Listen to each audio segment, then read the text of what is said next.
بسم اللہ الرحمن الرحیم۔ اللہم صلی علی محمد وعلی آل محمد وبارک وسلم۔ بے حد و بے حساب درود و سلام حضور آقا کریم صلی اللہ علیہ وآلہ وسلم اور ان کی آل پر۔ السلام علیکم سامعین۔ حضرت امام جعفر صادق علیہ السلام اور انسانی جسم کی ساخت، امراض کے اسباب کا نظریہ، تحریر و تحقیق جناب محمد خالد جذبی صاحب۔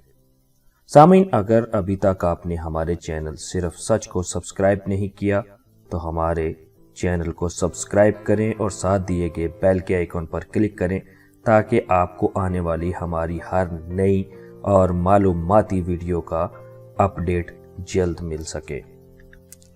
سامعین، حضرت امام جعفر صادق علیہ السلام نے فرمایا، وہ تمام اشیاء جو مٹی میں پائی جاتی ہیں انسانی جسم میں موجود ہیں، البتہ ان کی مقدار ایک جیسی نہیں ہے۔ ان میں سے بعض چیزیں انسانی جسم میں زیادہ ہیں اور بعض کم ہیں۔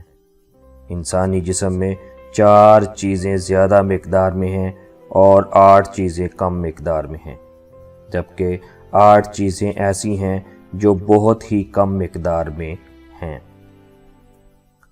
سامعین، اب تک زمین سے 102 عناصر یعنی ایلیمنٹس دریافت ہو چکے ہیں، اور یہی عناصر ایلیمنٹس انسانی جسم میں بھی موجود ہیں، لیکن انسانی جسم میں ان میں سے بعض عناصر یعنی ایلیمنٹس کی مقدار اس قدر کم ہے کہ ابھی تک اس مقدار کا تعین نہیں ہو سکا۔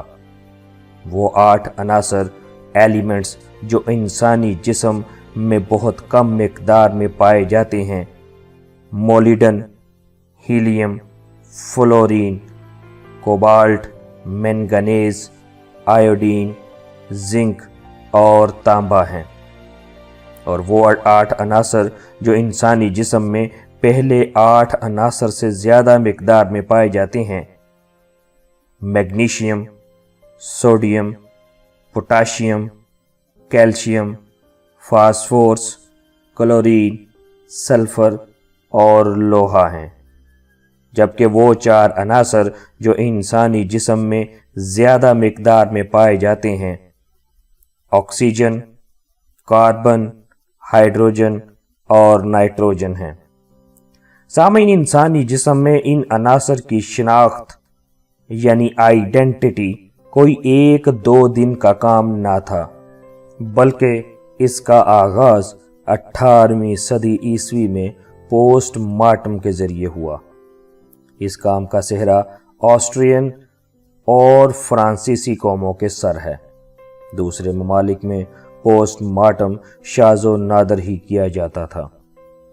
مشرقی ممالک یعنی ایسٹرن کنٹریز میں تو پوسٹ مارٹم کا سرے سے رواج ہی نہ تھا، اور یورپین ممالک میں آرتھوڈکس، کیتھولک اور پروٹیسٹنٹ فرقے پوسٹ مارٹم کے شدید مخالف تھے۔ پوسٹ مارٹم کے ذریعے معلوم ہوا کہ تمام انسانوں میں، چاہے وہ سفید فام ہوں، سیاہ فام ہوں، ریڈ انڈین ہوں یا دوسری مخلوط نسلوں کے ہوں، 4 عناصر کی مقدار دوسرے عناصر سے زیادہ ہوتی ہے۔ اس کے علاوہ 8 عناصر کی مقدار مذکورہ یعنی پیچھے بیان کیے گئے 4 عناصر سے کم ہوتی ہے، اور دوسرے 8 عناصر کی مقدار مزید کم ہوتی ہے۔ یہ تناسب تمام صحت مند انسانوں میں برابر ہوتا ہے، چاہے وہ قطبی علاقوں کے باسی ہوں یا استوائی علاقوں کے باشندے ہوں، بشرطے کہ ان کی عمر اور وزن برابر ہو۔ یوں صدیوں کے تجربات اور تحقیقات نے آج یہ ثابت کر دیا ہے کہ امام علیہ السلام کا انسانی جسم کی ساخت کا نظریہ بالکل درست ہے۔ سامعین، حضرت امام جعفر صادق علیہ السلام نے انسانی جسم میں پیدا ہونے والے امراض کے اسباب کے بارے میں ارشاد فرمایا، بعض شعاعیں یعنی ریز ایسی ہیں جو اگر ایک بیمار شخص سے ایک تندرست شخص پر پڑیں تو ممکن ہے کہ اسے بیمار کر دیں۔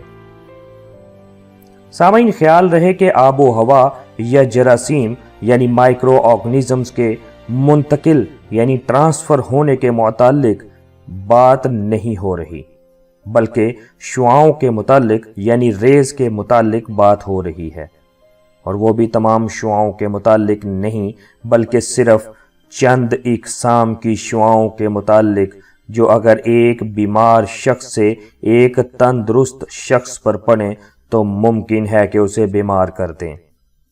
بیکٹیریا اور وائرس کی شناخت سے قبل یہ خیال کیا جاتا تھا کہ بیماریوں کے منتقل یعنی ٹرانسفر ہونے کا سبب بو ہے، چنانچہ بیماریوں کو پھیلنے سے روکنے کے لیے تمام اقدامات بو کو روکنے کے ذریعے انجام پاتے تھے تاکہ ایک بیمار شخص کی بیماری بو کے ذریعے ایک تندرست شخص تک نہ پہنچے اور اسے بیمار نہ کرے۔ کسی شخص نے کبھی یہ نہیں کہا تھا کہ بعض شعاعیں ایسی ہیں جو اگر ایک بیمار شخص سے ایک تندرست شخص پر پڑیں تو اسے بیمار کر دیتی ہیں۔ روس میں پہلی مرتبہ اس حقیقت کا کھوج لگایا گیا اور اس کے ایک بڑے علمی مرکز نوو سائبرسک میں سائنسدانوں یعنی سائنٹسٹ نے متعدد تجربات سے یہ نتیجہ اخذ کیا کہ پہلے بیمار شخص کے خلیات یعنی سیلز سے شعاعیں یعنی ریز نکلتی ہیں، پھر جو ہی یہ شعاعیں تندرست شخص کے خلیات یعنی سیلز پر پڑتی ہیں تو اسے بیمار کر دیتی ہیں، اگرچہ بیمار شخص کے خلیات یعنی سیلز اور تندرست شخص کے خلیات کے درمیان معمولی سا رابطہ بھی نہ ہو۔ سامعین، ان سائنسدانوں کی تحقیقات سے یہ نتیجہ نکلا کہ ہمارے جسم کے خلیات یعنی سیلز میں سے ہر ایک خلیہ شعاعیں یعنی ریز خارج کرنے والا اور شعاعیں وصول کرنے والا ہے۔ اگر ایک صحت مند خلیہ ایک بیمار خلیے سے خارج ہونے والی الٹرا وائلٹ ریز کو وصول کر لے تو وہ صحت مند خلیہ بھی بیمار ہو جائے گا۔ اب متعدد تجربات کی روشنی میں یہ واضح ہو چکا ہے کہ اگر کچھ صحت مند خلیات ٹاکسن کے اثر سے بیمار ہو جائیں اور الٹرا وائلٹ شعاعیں خارج کریں تو یہ شعاعیں ان صحت مند خلیات کو بھی بیمار کر دیتی ہیں جن کا ان سے کسی قسم کا کوئی رابطہ نہیں ہوتا۔ ان سائنسدانوں نے یہ معلوم کر لیا ہے کہ اگر خلیات کا ایک گروہ چند بیماریوں میں مبتلا ہو جائے تو ان میں سے ہر بیماری ایک مخصوص قسم کے فوٹان یعنی فوٹان ریز خارج کرتی ہے۔ یہ سائنسدان اب ان فوٹانز کے جدول تیار کرنے میں مشغول ہیں جو بیمار خلیات مختلف قسم کی بیماریوں کی وجہ سے خارج کرتے ہیں۔ چونکہ بیکٹیریا، وائرس اور ٹاکسن کے ذریعے پھیلنے والی بیماریاں کوئی ایک دو نہیں ہیں، لہٰذا اس جدول یعنی شیڈیول کے تیار کرنے میں ایک عرصہ لگ سکتا ہے۔ البتہ جدول یعنی شیڈیول کی تیاری کے دوران کئی بیماریوں کا علاج کیا جا سکتا ہے۔ مثال کے طور پر جب یہ معلوم ہو جائے گا کہ انفلوئنزا کے وائرس سے بیمار ہونے والے خلیات کون سی شعاعیں خارج کرتے ہیں، ان کی مقدار، حجم اور طوالت کتنی ہے، تو انفلوئنزا کے علاج، معالجے اور صحت مند خلیات کو بیمار ہونے سے روکنے کے سلسلے میں اقدامات کیے جا سکتے ہیں۔ اس سلسلے میں امریکہ میں بھی تحقیقات ہوئی ہیں اور جو نتائج حاصل ہوئے ہیں وہ روسی سائنسدانوں کے نتائج سے ملتے جلتے ہیں۔ سامعین، یہ نتائج امریکہ کی کئی ریسرچ میگزینز میں شائع ہو چکے ہیں۔ اس موضوع پر ایک امریکی محقق نے ایک کتاب بھی لکھی ہے۔ یوں 8ویں صدی عیسوی میں امام علیہ السلام کا پیش کیا ہوا امراض کے اسباب کا نظریہ آج ایک حقیقت ثابت ہو چکا ہے۔